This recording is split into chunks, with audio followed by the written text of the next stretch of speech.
Line में चलो, security थोड़ा आगे चलो, लाइन में चलिए, हरी जी को दबाइए मत। कांग्रेस के अध्यक्ष यहाँ पर मौजूद है जयपाल जी, हमारे प्रतिनिधि रहे, अभी तक हैं ही, श्री हरि अग्रवाल जी, मनीष जी, यहाँ पे इससे यहाँ के सारे अधिकारीगण, रेलवे के भाइयों और बहनों, किशनगंज के आज मेरा कार्यक्रम सेंट्रल पार्टी ऑफिस की तरफ से पूर्णिया में, मैंने अध्यक्ष जी को फ़ोन किया कि मैं कहीं सर्किट हाउस में 2 मिनट मिल लूँगा। इन्होंने कहा भैया स्टेशन आइए। मैंने कहा क्या है? इन्होंने कहा वंदे भारत एक्सप्रेस का ठहराव है। तो ये किशनगंज के इतिहास में दूसरा बड़ा अवसर है। एक पंडित अटल बिहारी वाजपेयी जी के जन्मदिन पर राजधानी एक्सप्रेस का दो राजधानी एक्सप्रेस किशनगंज में रुकी थी जब नीतीश कुमार जी रेल मंत्री थे। और ये दूसरा अवसर है कि प्रधानमंत्री नरेंद्र मोदी जी ने रमजान के मुबारक महीने में एक वंदे भारत ट्रेन दी है, और सबसे ज्यादा फायदा तो विधायक जी को होगा। ये जाएंगे मोदी जी की ट्रेन में बैठकर और वहां साइन करेंगे विधानसभा में, और सेम डे लौटकर रात में भी आ जाएंगे। अब किशनगंज में ये बहाना नहीं चलेगा कि हम पटना में हैं। तो ये बड़ा काम जनता के लिए भी हुआ है। ये वंदे भारत एक्सप्रेस किशनगंज की तस्वीर को बदल देगी।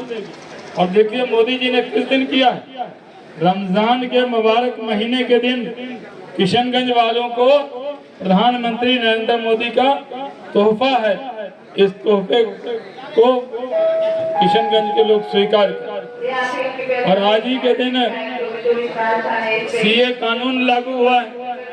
कई लोग कह रहे होंगे सीए क्या है?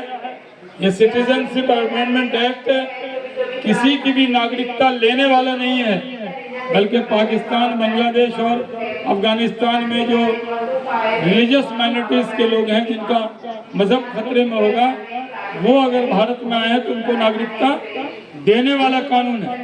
ये नागरिकता लेने वाला कानून नहीं है। किसी की भरम में आने की जरूरत नहीं है। कोई एक भी जो भारत का नागरिक है उसको भारत का संविधान किसी को बाहर करने की इजाजत नहीं देता है। ये तो नागरिकता देने वाला कानून है। मैंने सोचा ये बात भी मैं यहाँ बता दूं, भारत सरकार का ही मंच है और भारत सरकार के प्रधानमंत्री, भारत के प्रधानमंत्री जी ने आज वंदे भारत एक्सप्रेस दिया। भाइयों और बहनों, किशनगंज मॉडल स्टेशन बना था अटल बिहारी वाजपेयी जी के टाइम। किशनगंज में गाड़ियों का ठहराव हुआ था और अमृत भारत में भी ये स्टेशन का सिलेक्शन हुआ।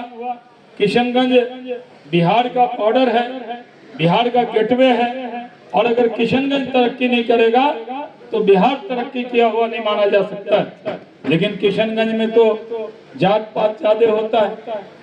किशनगंज के अंदर लोग मिलकर रहते हैं, लेकिन चुनाव आते वक्त लोग डेवलपमेंट नहीं देखते, विकास नहीं देखते, सिर्फ देखते हैं कि मेरे बिरादरी का है, कि मेरे जात का है। और जगह तो अलग अलग है। यहाँ तो मुस्लिम में भी बिरादरियां चलती हैं। यानी वो कहता है, कोई कहता पछमा है, कोई कहता सूर्यपुरी है, कोई कहता सिरसाबादी है, कोई कहता खोठा है, पता नहीं क्या क्या नाम लेता है लोग। यानी हम जब यहाँ आए थे तो लोग कहता था पछमा आ गया। हम समझे हम कोई वेस्टर्न कंट्री से आए हैं, यूरोप से, पश्चिम देश तो उधर होता है। तो यहाँ के बारे में मुझे पूरा अंदाजा है, यहाँ का पता है। और यहाँ के बारे में एक एजेंडा होना चाहिए किशनगंज में, डेवलपमेंट डेवलपमेंट डेवलपमेंट, विकास विकास विकास, डेवलपमेंट ही एजेंडा किशनगंज में रहना चाहिए। और देखिए विधायक जी भी अच्छा काम कर रहे हैं, ये मोदी जी भी अच्छा काम कर रहे हैं, कोई भी अच्छा काम करेगा। आज देखिए मोदी जी ट्रेन यहाँ वंदे भारत का स्टॉपेज दिए, और नौगछिया में नहीं हुआ, हम नहीं आज नहीं रुकेंगे। खगड़िया सर, खगड़िया नहीं अभी सीधा तो ट्रेन में दिक्कत है, सीधे कटिहार है, कटिहार से वहाँ तो वहाँ हो रहा है। लेकिन किशनगंज के लोगों को कितना मोदी जी मानते, मोदी जी को कुछ भी कहिए, प्यार से नाम लीजिए या तंज कीजिए, प्यार कीजिए या नफरत कीजिए, लेकिन मोदी थकने वाला नहीं है, आपका काम करता रहेगा, अनाज देता रहेगा। ऐसा प्रधानमंत्री जो 5 किलो अनाज देते हैं, चाहे वो किसी जात धर्म के हो, कोई नहीं कहता कि हमने मोदी का अनाज नहीं लेंगे, कोई मना करता है।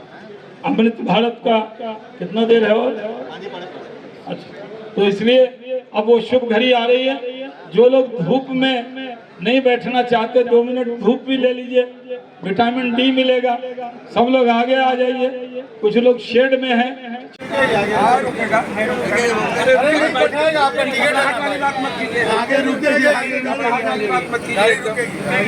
घबराहट वाली कोई बात नहीं, हाँ गाड़ी चले जाइए सर, आइए घूम के टिकट दे दी। पूरे बिहार वासियों को दिल की गहराइयों से मुबारकबाद देता हूँ।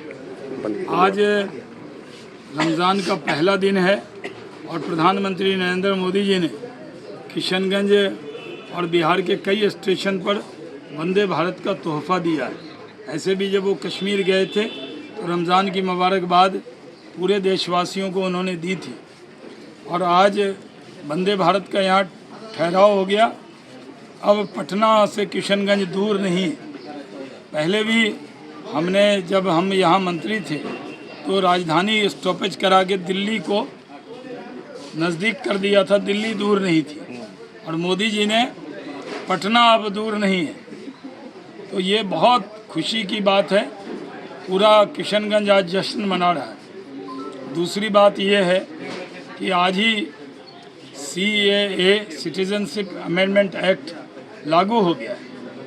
ये पहले ही राज्यसभा लोकसभा से पास हो चुका है।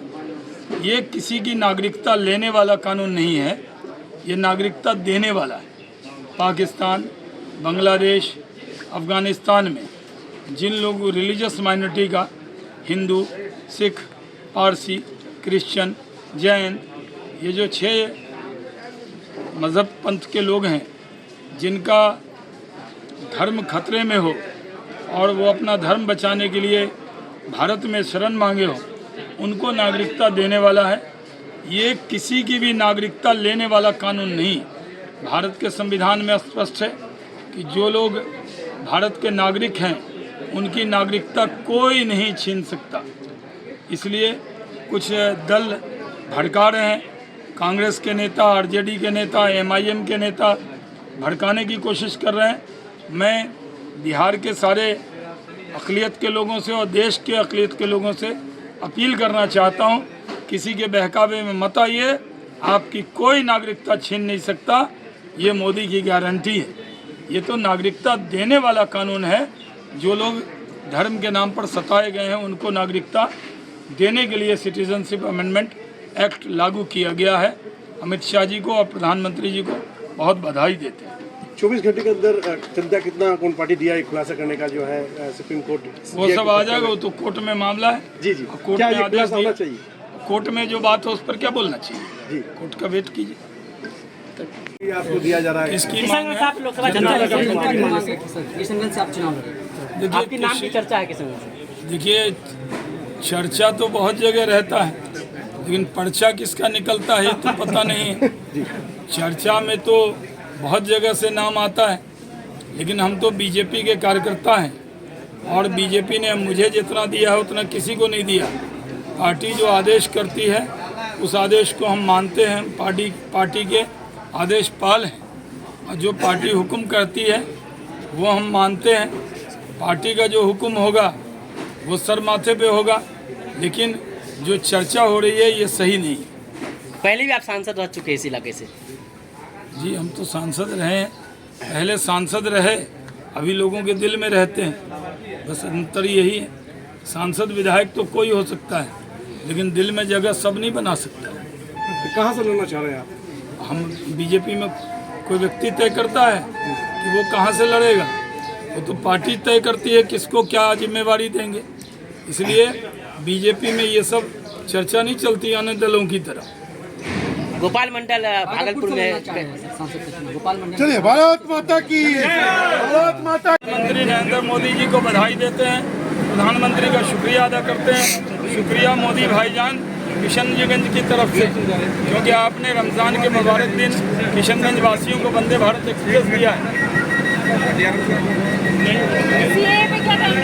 ये किशनगंज में वंदे भारत एक्सप्रेस का रुकना ये बड़ा तोहफा है। पहले भी 2 राजधानी यहाँ रुकती है। नरेंद्र मोदी जी ने किशनगंज में वंदे भारत एक्सप्रेस रोका है, मैं उनको बहुत बधाई देता हूँ। शुक्रिया मोदी भाई। सर सीए लागू हुआ है, उस पर क्या कहना है? सीए कानून किसी की नागरिकता लेने वाला कानून नहीं है, बल्कि पाकिस्तान, बांग्लादेश और अफगानिस्तान से जो रिलीजियस माइनॉरिटी के लोग हैं, वो जो धर्म के नाम पर सताए गए हैं, उनको नागरिकता देने वाला कानून है। किसी के बहकावे में नहीं आना चाहिए, कोई भड़कावे में नहीं आना चाहिए। ये कानून सिर्फ नागरिकता देने वाला कानून। सर लोकसभा चुनाव से पहले विपक्ष का आरोप है कि आपने पोलराइजेशन शुरू कर कोई दिया है। पोलराइजेशन नहीं है, हम देश को जोड़ने के लिए और सबको अधिकार देने का कानून है। सर हिमाचल में खेला हो गया, बीजेपी का विपक्ष का कहना है कि वो जबकि हरियाणा में अभी हो चुका है, क्या कहना चाहिए? देखते रहिए आगे क्या क्या होता है।